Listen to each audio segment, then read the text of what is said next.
storm over CAA continues.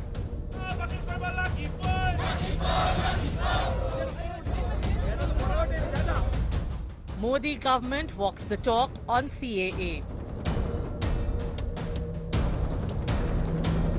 But India bloc is up in arms. Opposition chief ministers join No CAA chorus.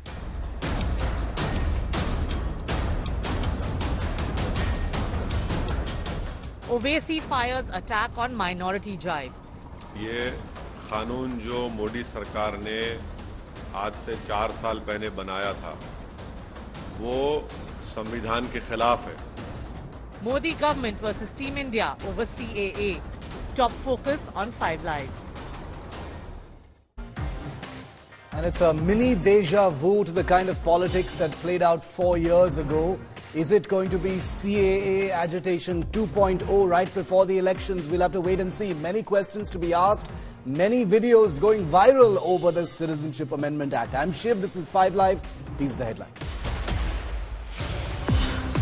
BJP's second list for the Lok Sabha election likely to be out today. India Today scoops Karnataka list. For Bengaluru, Tejasvi Surya likely to fight from south. Shobha Karanlaje from north, while Prahlad Joshi may be fielded from Dharwad.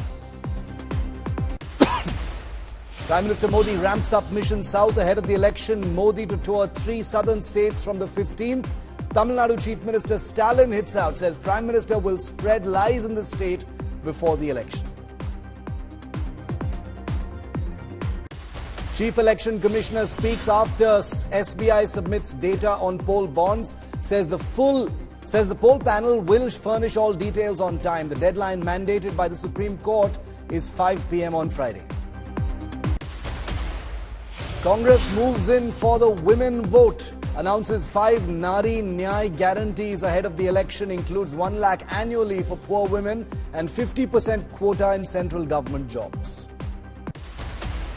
Big breakthrough in the Bengaluru Cafe Rameshwaram blast case. NIA detained suspect Shabir from Ballari, but no confirmation yet if Shabir is the man seen on CCTV believed to be the chief bomber suspect.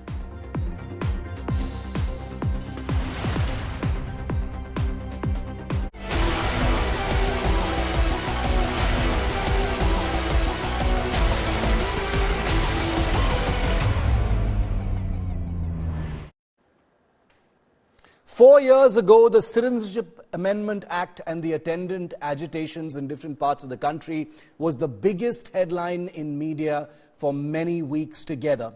And then the COVID pandemic arrived, and then CAA went onto the back burner, and now it's back just weeks before the Lok Sabha election after 4 years in cold storage. And as you can expect, politics over CAA has escalated. Delhi Chief Minister Arvind Kejriwal has stoked a big controversy today by saying that rape riots will increase after CAA implementation. Kejriwal's comments didn't go down well, obviously, with the BJP and Sikh refugees who slammed him for calling refugee Sikhs rapists. The opposition has been gunning for the centre, calling CAA an anti-Muslim law. Watch this full report. पता नहीं वो कौन लोग हैं, क्या हैं, सारी कानून व्यवस्था चरमरा जाएगी, चोरियां, डकैतियां, बलात्कार बढ़ेंगे हमारे देश के अंदर. Delhi Chief Minister Arvind Kejriwal predicting disruptive fallout of CAA, predicting flood of Pakistanis, rape, riots and dacoity. Bangladesh से, पाकिस्तान से अगर झुग्गी लगा के आपके पता नहीं वो कौन लोग हैं, क्या हैं, सारी कानून व्यवस्था चरमरा जाएगी, चोरियां, डकैतियां, बलात्कार बढ़ेंगे हमारे देश के अंदर, पूरी कानून व्यवस्था, और पता नहीं कैसे कैसे लोग आएंगे वहां पे, सुरक्षा व्यवस्था, हमारे देश की सुरक्षा व्यवस्था का क्या होगा, चारों तरफ दंगे फैल जाएंगे. ये क्यों लाए हैं कानून? Kejriwal's CAA rape analogy made the BJP see red. It launched a tirade asking Kejriwal to stop painting Hindu and Sikh migrants as criminals. भाई अरविंद केजरीवाल जी ना हम बलात्कारी हैं, ना हम लुटेरे हैं। हम वही हैं अरविंद केजरीवाल जी जो कोविड में आप हमारे को हाथ जोड़ जोड़ के कहते थे लंगर भेजो। हम वही हैं अरविंद केजरीवाल जी जिनको हाथ जोड़कर कहते थे रकाबगंज के अंदर हॉस्पिटल बना दो, ऑक्सीजन दे दो। हम वही हैं, हम बलात्कारी नहीं हैं, हम तो लोगों की जान बचाने वाले लोग हैं। ये घटिया बयान अरविंद केजरीवाल जी को वापस लेना चाहिए। The Sikh migrants who fled Taliban atrocities in Afghanistan and Pakistan were upset too. Sikh refugees asked Kejriwal not to tag them as rapists and asserted that they can die for dignity of women. उनको कह रहा है जो गुरु नानक का सिख पगड़ीधारी है, मेरे को एक बता दो कि किसी डकैती में, किसी बलात्कारी में, किसी उसमें इन्वॉल्व हुआ हो। मजलूम की रक्षा करना हमारा सिखों का फर्ज है। केजरीवाल जी कहना हमारा इतिहास पढ़े, शायद पढ़ा नहीं होगा उन्होंने। Team India, however, has been relentlessly training guns on the centre, calling CAA an anti-Muslim law. हम क्या को पसंद नहीं करते इसी के लिए उसमें जो 5 कम्युनिटी को रख दिया, मुस्लिम को निकाल दिया, जैसे हिंदुस्तान में वो लोगों का कोई कॉन्ट्रीब्यूशन नहीं है। एका बाजूला भाजपा आहे जो धर्माधर्मामध्ये द्वेष पसरवतो आहे, घटना बदल करू इच्छितो आहे, आणि दुसऱ्या बाजूला इंडिया नावाची आपली जी आघाडी झाली ती देशभक्तांची आघाडी आहे. It will only give citizenship to those who do not belong to the Islamic faith and who belong to the other faiths. Any law which differentiates people on faith is not acceptable and it is discriminatory. AIMIM chief Asaduddin Owaisi too attacked CAA. ये कानून जो मोदी सरकार ने आज से 4 साल पहले बनाया था वो संविधान के खिलाफ है। आप रिलीजन की बुनियाद पर कानून नहीं बना सकते। Home Minister Amit Shah has rejected claims of bias and said India will not abandon persecuted minorities in its neighborhood. लाखों करोड़ों लोग पाकिस्तान से और बांग्लादेश से अपना धर्म बचाने के लिए, अपना सम्मान बचाने के लिए इस देश में आए, उनको नागरिकता नहीं मिलती थी। अपने ही देश में वो नागरिकता के बगैर अपमानित होते थे। नरेंद्र मोदी जी ने हिंदू, बौद्ध, जैन, ये सारे सिख, ये सारे लोगों को नागरिकता देकर उनका सम्मान करने का काम नरेंद्र मोदी जी ने। Will the escalating CAA showdown dominate the political discourse in the run-up to 2024 polls? Bureau Report, India Today.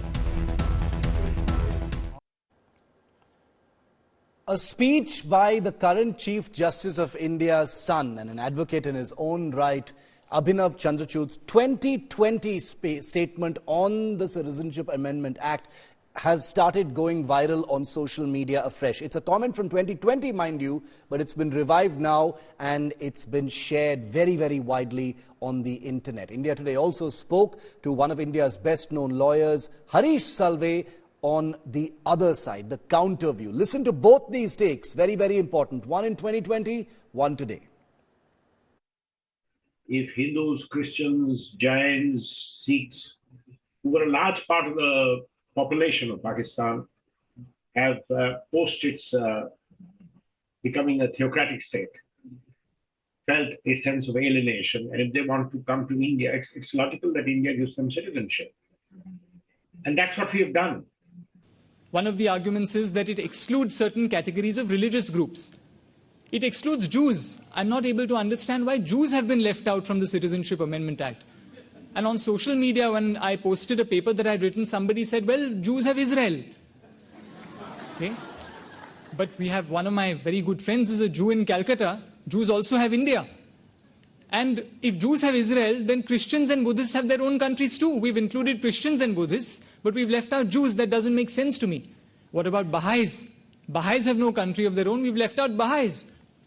You've left out atheists, people who believe that there is no God. Our constitution guarantees equal protection of Indian laws to all Indians. Can an English person come and say, why are you giving visas to the French? Why not to me? How am I different? Can the Chinese today complain saying it's not fair? People from Thailand are given visas. People from other Asian countries are given visas. Why not us? The residence requirement in India is reduced by the Citizenship Amendment Act. So anyone else who wants to apply to be a citizen by naturalization has to reside in India for 11 years. But for somebody who falls within the Citizenship Amendment Act, the residence requirement is only 5 years. Now, what really perplexes me is that look how this applies to the group that we all know as Parsis. Parsis originally fled Iran. There are still Parsis who live in Iran under circumstances that one might consider to be very repressive. A Parsi who flees religious persecution in Iran and comes to India has to wait 11 years to be naturalized as a citizen. But a Parsi who flees religious persecution in Afghanistan has to wait in India for only 5 years to be a naturalized citizen. That doesn't make any sense.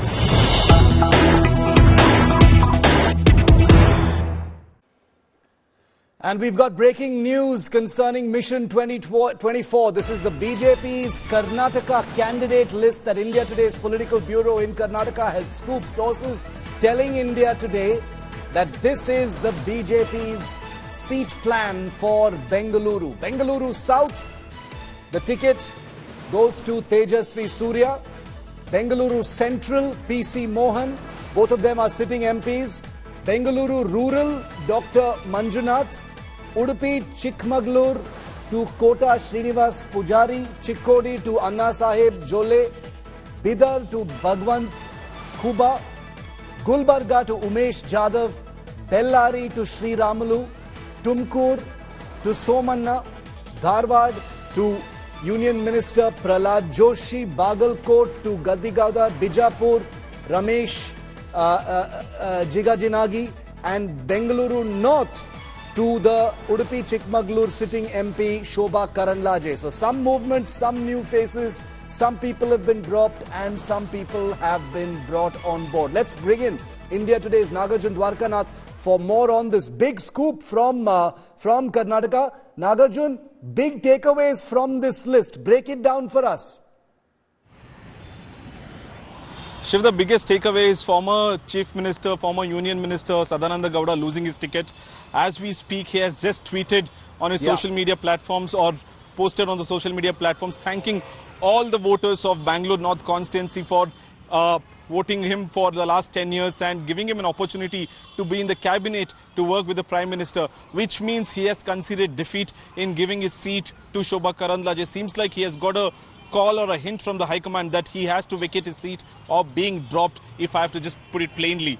Another big takeaway is Dr. Manjunath, who was the director till recently of Jaideva Cardiac Institute, which is a very well-known heart institute which takes place surgery, works for the poor. It's a government institute. He will be contesting from BJP symbol, BJP party against DK Suresh, brother of DK Shiv Kumar, who's been a 3-time MP. And Kota Srinivas Pujari, who will replace Shobha Karanlaje in Udupi Chikmagalur district. He's a Billava OBC face. These are the big three takeaways. But the remaining seats, PC Gadigauda continues in Bagalkot, Bidar Bhagwant Kuba continues, even though there's a lot of backlash. But they don't want to touch Lingaites, OBCs as well as the Dalits, because they feel that what happened in the assembly elections by removing Lakshman Saudi and Jagdish Shettar, there was backlash. They don't want to have the same repercussions now. The final point of contention is for Jagdish Shettar and Mr. Basavaraj Bommai. The Prime Minister will take a call if they have to contest from Belgaum and Gadag and Haveri. Okay, very interesting. So Sadananda Gowda, former Chief Minister, dropped, like Naga just reported. He's put out on social media, a message basically thanking his constituents. It's like a goodbye message in effect. And you can see on your screen the scoop that Nagarjun has put together. All of those names, our sources are telling us, are going to be on the BJP ticket in those respective seats. Make note of that because we are always right about these things. Naga, like you said, suspense over Basavaraj Bommai, Jagdish Shettar. There has been some noise over Pratap Simha as well in the Mysuru seat. What are you hearing about that? There's been some buzz over, whether he could be dropped as well. Well, the CEC has decided to drop him, but he has requested the Prime Minister that he has done, these are the works that he has done for the constituency, and the party, if at all, can consider one final push in front of the Prime Minister's table. Pratap Simha has done, but 99.9% what we are told is his name is being dropped because the CEC has completely agreed and they've come to terms that Pratap Simha will be dropped from Mysore parliamentary and Kodagu parliamentary seat. Behalf of him, there will be a royal descendant, Mr. Yaduvir Vodayar, who is presently the so-called king of the Mysore kingdom. He will be the candidate for the BJP, is what we are told. In the next 8 hours, if the Prime Minister will decide the fate of Pratap Simha, but the CEC has decided to drop Pratap Simha from Mysore. Are these names that you've reported right now, Naga, when are they likely to be finalized and announced? You know, we are waiting on that second list of the BJP. You know, are you hearing it could be out sometime today? Because that's what we're hearing from here in Delhi as well. And B, what about the other, you know, Karnataka seats, the remaining seats? The remaining seats, there is a bit of confusion because there's at least party wants one candidate, Sangh wants one candidate, the High Command wants another candidate. So there's a bit of discussion going on for the remaining 8 to 9 seats because you also have to take a couple of seats JDS into consideration because it's an NDA alliance. So a couple of seats also they have to discuss with Deve Gowda and family. So that's also still yet to happen. But like you mentioned, the other seats are completely confirmed. The CEC might has confirmed the list, but the list might not come out today is what we are told. Might be in the morning because the Prime Minister still has to decide on the 6 seats. Like I said, Basavaraj Bommai, Jagdish Shettar. 19 seats is what CEC discussed and confirmed. But one final stamp of the Prime Minister is yet to be given for the 6 seats. And hence, there's a delay in terms of putting out the list for Karnataka.